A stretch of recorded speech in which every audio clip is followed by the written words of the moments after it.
Welcome to the Ranchonomics podcast, where we empower you to build a better ranch and transform your operations into a thriving business. I'm your host, John Haskell. Let's get started.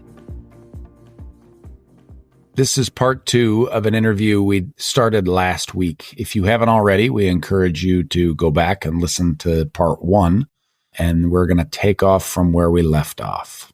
So there are a few places I want to go here, and one of them is you're in survival mode in the beginning.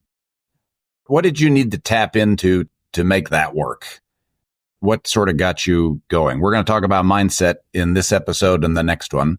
And I want to know, where did you start? Because you guys pressed me upon first meeting as these are two people that have it together.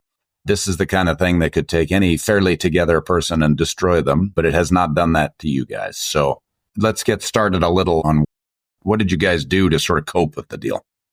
Yeah, I think Alice and I talk about this a lot. I think we are just so lucky that we matched up together as a couple, and we really complement each other almost in every single way. We are like the exact opposites of each other. You do any personality test or inclination, we are like the opposites of each other. Literally chalk and cheese, huh? I love it. Yeah, there can be challenges with that, but especially in situations of stress, the things that I think of or the things that he thinks of or his strengths are opposite of my strengths, we can really rely on each other for that. And that becomes really powerful, right? Because if we can work together, then we're one very full complementary person, right? That can do a lot of things. So we have found that whether it's through, the car crash or twins or other life things or business things, that if we can be working together in harmony, then we're really powerful together. I think, that was certainly the case after the car crash. Even when Alex was on a bunch of drugs, he's like, okay, let's look at this shared Excel sheet and let's figure out what we need to eliminate. And I wasn't there because that's not how my brain works. But that's exactly what he does, is he'll be like, okay, this thing's stressful. Let's take action immediately and do something. So my brain wasn't there, but his brain was. Even on drugs, his brain was there. So the first thing we did, we had livestock at the time. We pretty much got rid of every animal on the farm because I was already taking care of 3 human animals, and there was no way I was going to take care of it. You didn't need more. I didn't need more animals to take care of. And we didn't have any staff at that time. We had staff in the summer. So there was literally no one here to do any work for me. We had, thankfully, farmer friends coming and doing chores for us while he was in the hospital and before he could get rid of the animals.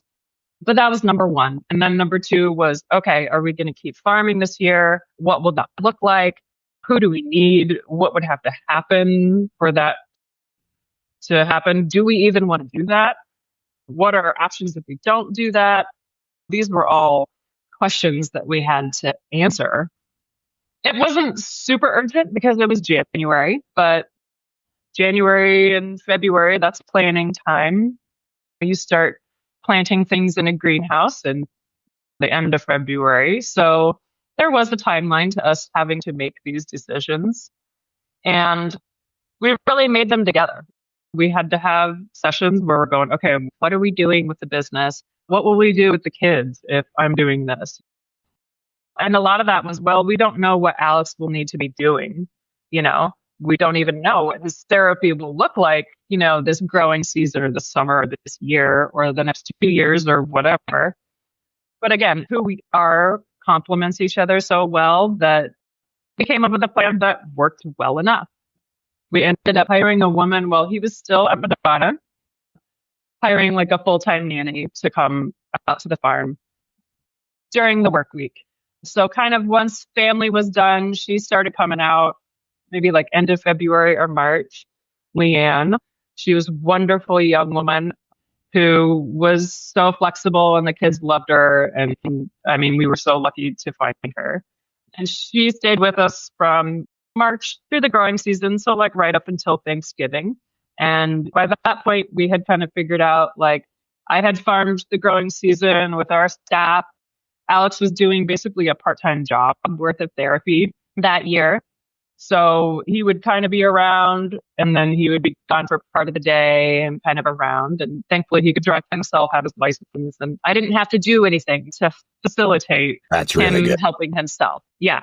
So we're incredibly lucky in that way that he's fully independent. Like I don't physically have to help him do anything. He doesn't need any additional care in that way. How long did it take him to get to independence? I mean, a few weeks. Even before he was walking, he could have been like fully independent, like didn't need any additional care. Driving wasn't an issue. I mean, he didn't get his supplemental license until actually he has a regular driver's license, but he didn't learn how to use hand controls and stuff until like the last few weeks with that Madonna, where they'll train people, occupational therapy. They'll train people how to do that. So I thankfully don't have to provide any care for him, which is not always the case. And that was just the level of his injury and the severity of his injury that, he's able to be fully independent.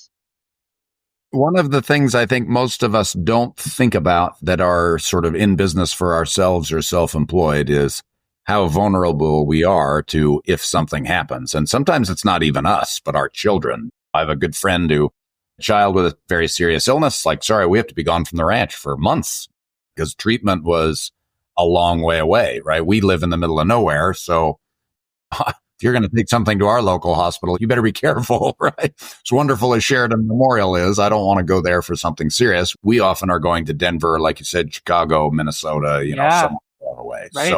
So that is a vulnerability I think most people don't appreciate in their own business, because I'm sure, like your situation, if you stop working or if Alex stops working, the income stops, right? The care of animals stop, the care of your produce stops, all that, right? Right. You're shutting down your business.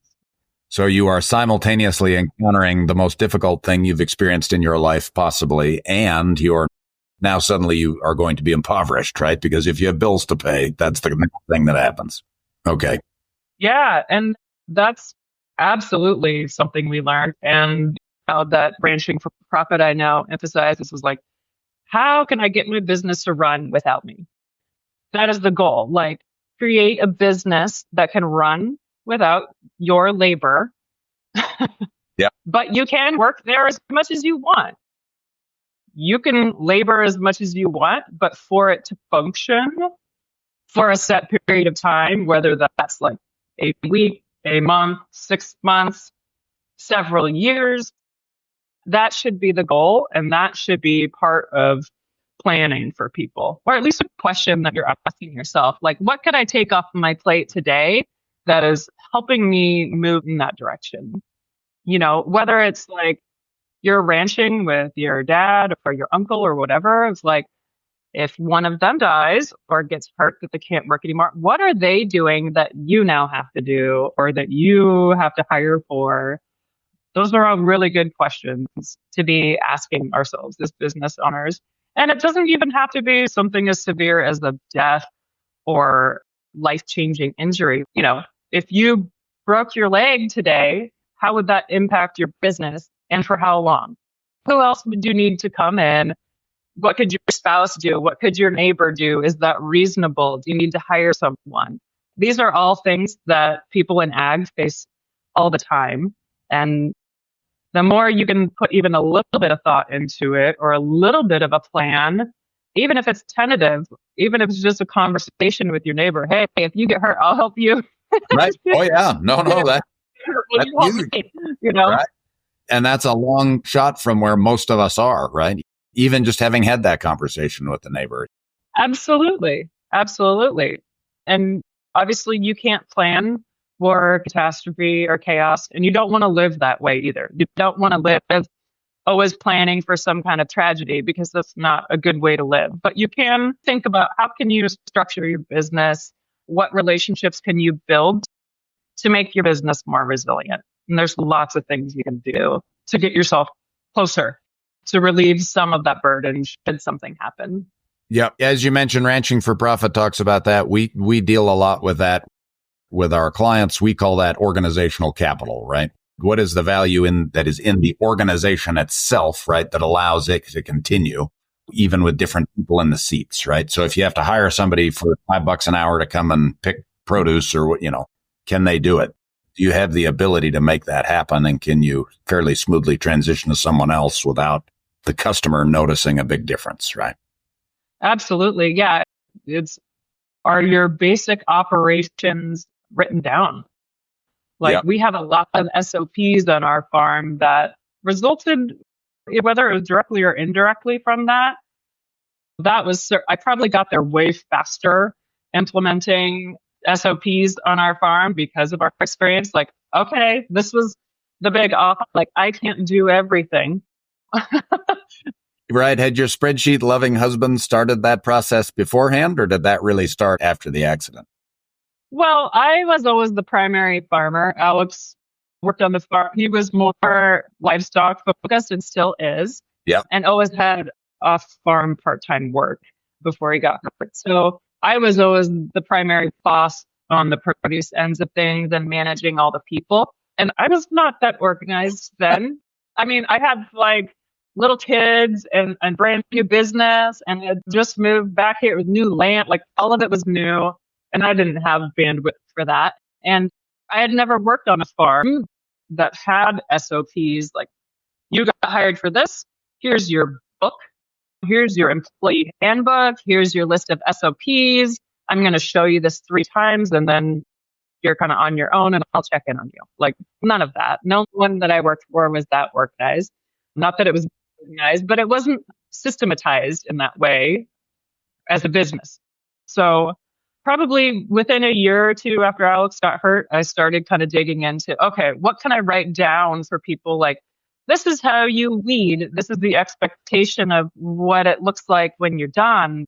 This is where you need to blah, blah, blah, blah, blah. And really just writing down the things that are in your mind, even if it's basic, because you're not going to just hand someone a piece of paper and say, see ya. You're still going to manage them. But there's always a reference manual so that if you suddenly disappear one day, people can be like, oh, crap, we got to put on the boss person hat and we got to figure it out. Okay, here's a booklet of some stuff. We can probably figure it out. Yeah. You think even at that basic level, that's a place that people can start is just jot down the things that are in your mind and eventually work on organizing it a little bit into specific tasks, or this is what I want it to look like. And it's not always the most fun thing to do, but if you know that things will keep on rolling if you're not around, and hopefully you're on vacation and not in the hospital, then you'll be so much happier. Right. We've actually taken the approach of whether it's vacation or when I've gone to teach or do something else where I'm out of the office, we've used all those as little experiments of, okay, are we prepared for if I can't work, right? So in the early days, it was I would leave and then come back and, okay, it's chaos. What wasn't done correctly, we could sort of start that way. Why is my phone ringing while I'm in the middle of trying to teach a class, right? Why is my phone ringing while I'm on the beach?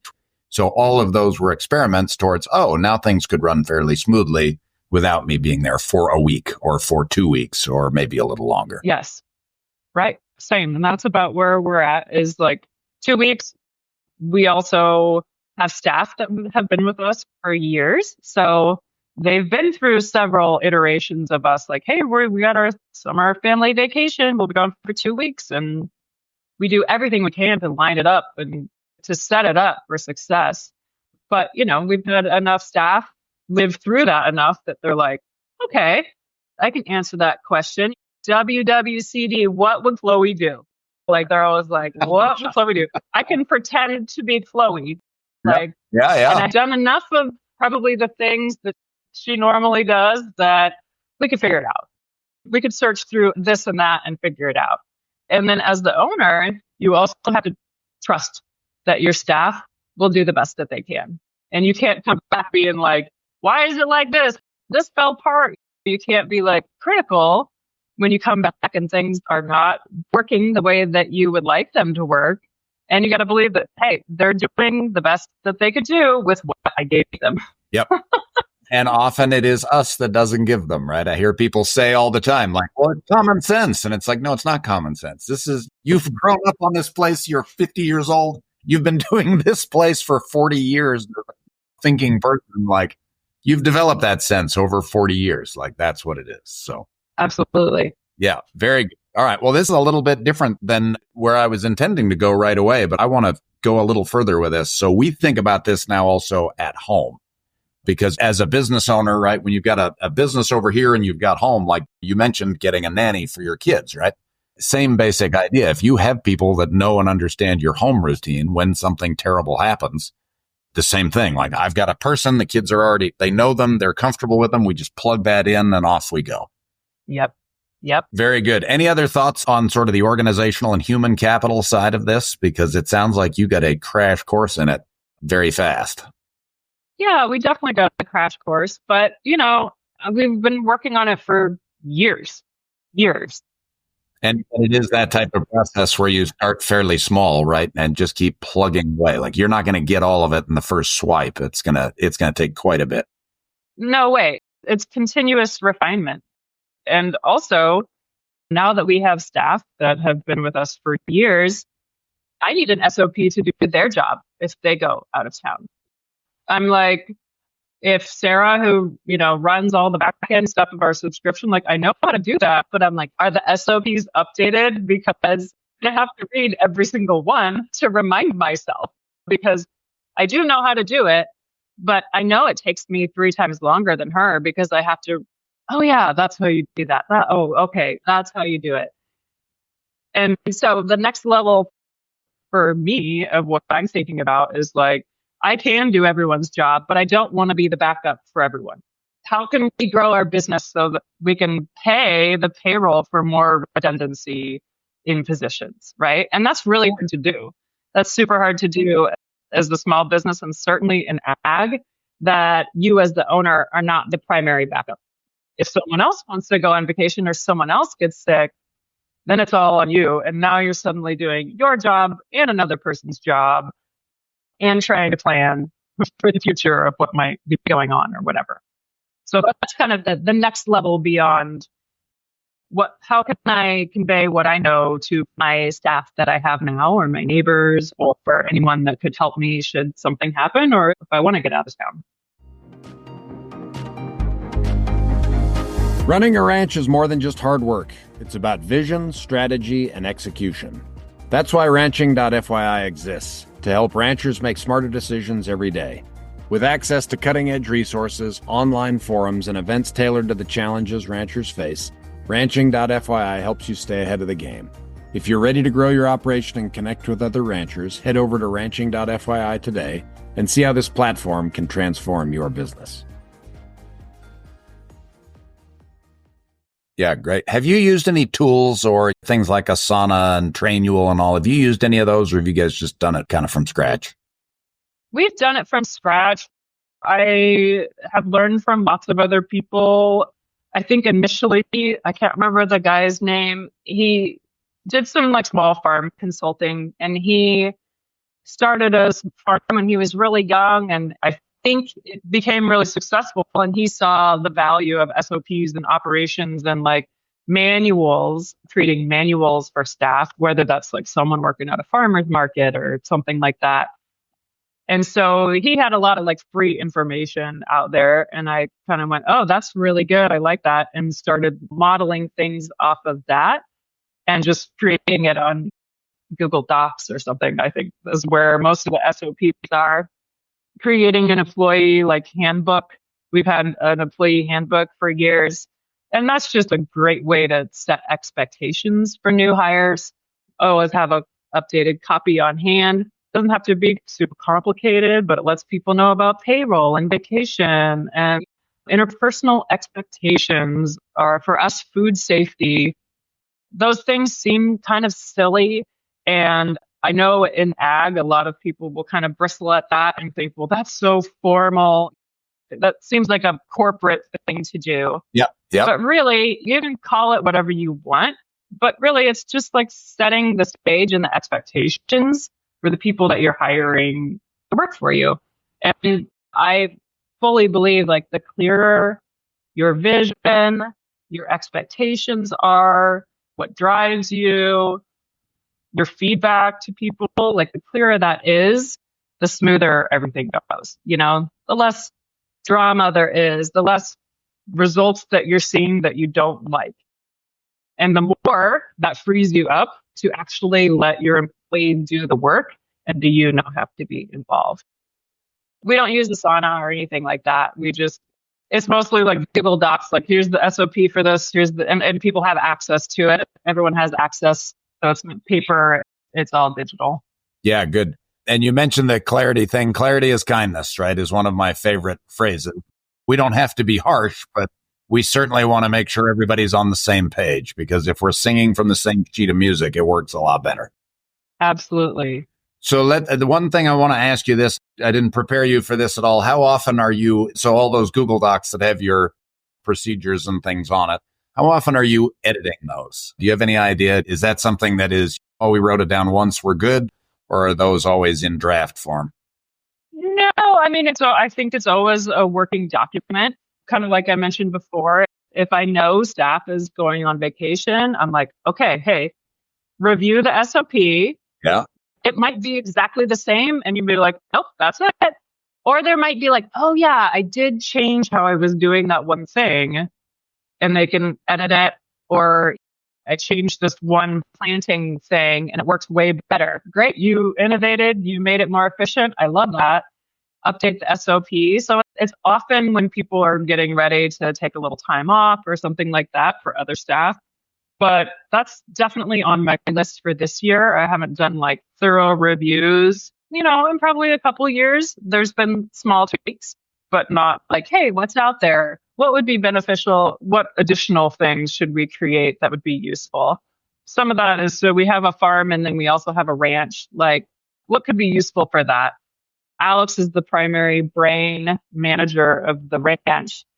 And like, I don't have any SOPs for that, So like, if he wants to travel or something happens to him, then I would be relying on our hired man down there. And I'd be like, okay, you tell me what to do. Tell me what needs to happen. Yeah. Yeah, which is fine. And I'm okay with that. And I believe that he would have a path and he would know what to do. But I wouldn't really be able to like help him much, or it would take me a while to get up to speed to be a manager for him, or to be a leader for him. It would take me a little while to get there, and vice versa for Alex. Like, I think we need a little more overlap in the areas that we're managing so that we're kind of leading the whole thing together.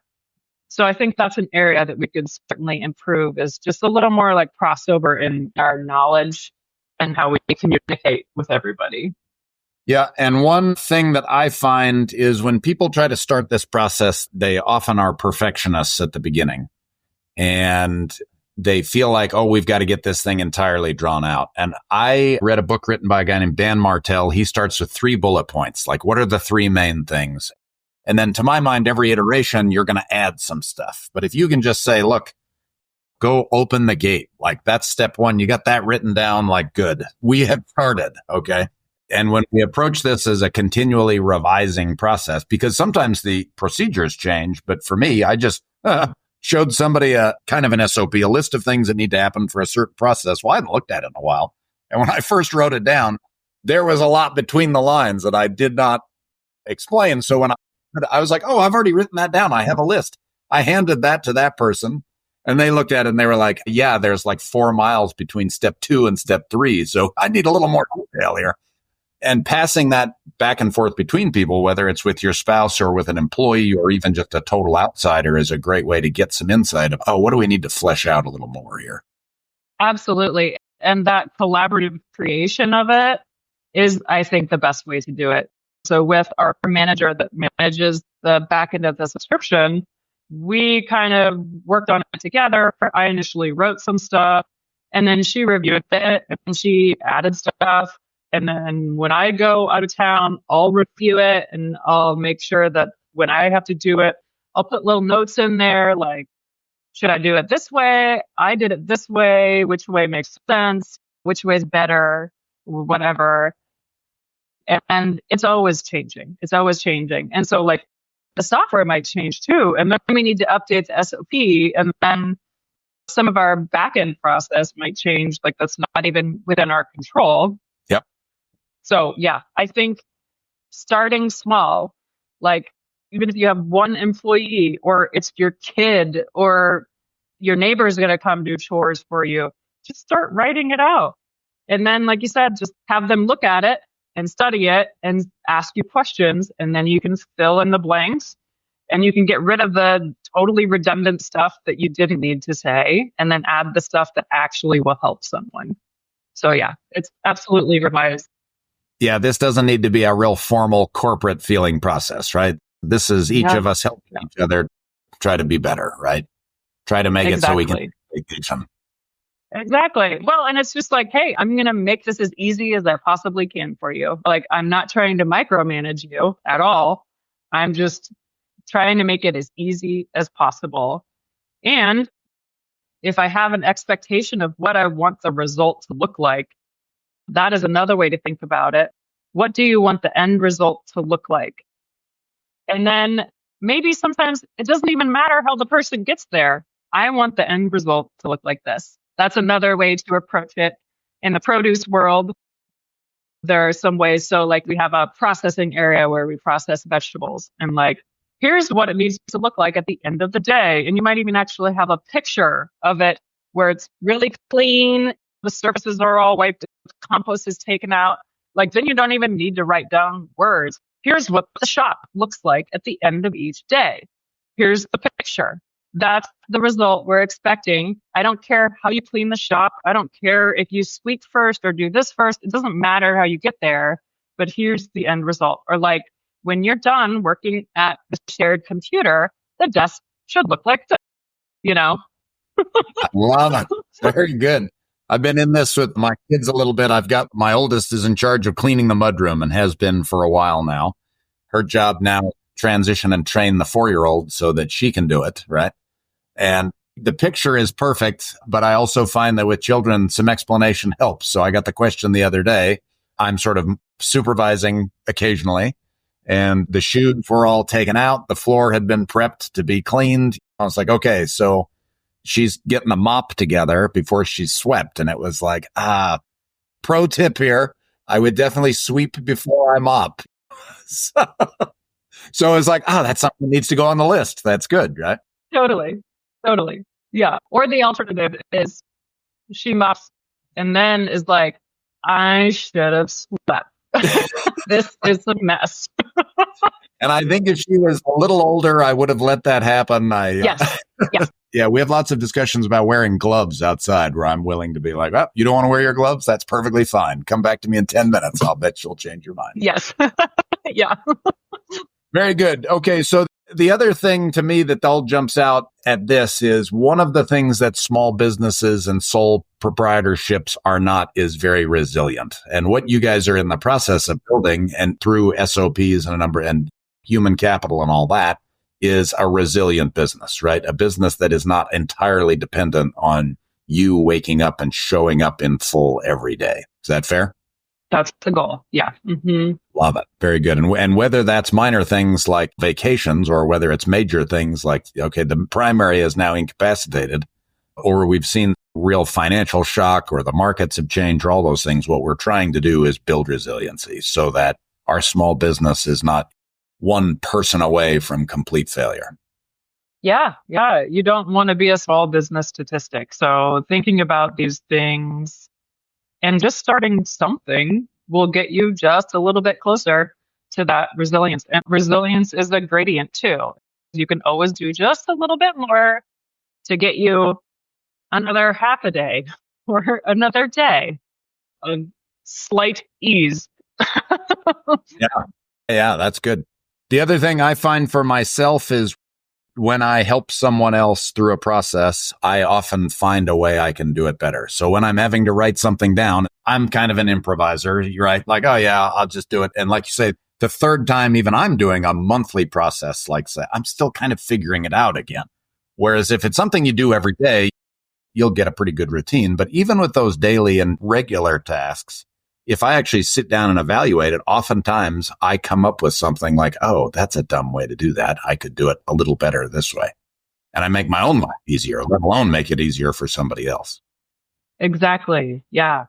And that is an important aspect of when you create more systems as an owner, it gives you more time to sit and reflect, which is part of how you build that resilience. Because if you can create time for yourself to sit and be strategic or just reflect on your processes, you will find ways to improve everything, which in turn makes your business more resilient. So, that is ultimately the goal. Not that you're just sitting around staring at a wall, but I know after Alex got hurt, I needed time to just literally actually just stare at a wall.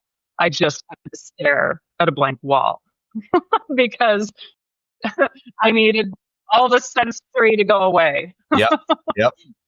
That's exactly right. Good. Well, that's wonderful. Okay, so we're going to take a little break. We're going to come back next time, and we are going to talk more about mindset, which we spent a fair amount of time talking with Alex about, but I really want to get your perspective on that. So, Chloe, thank you for joining me today, and we will come back and continue on from here. So thank you very much. Absolutely. This was a lot of fun. Thank you for tuning into the Ranchonomics podcast. We hope this episode helped you win today. If you enjoyed this episode, please subscribe and share it with a friend.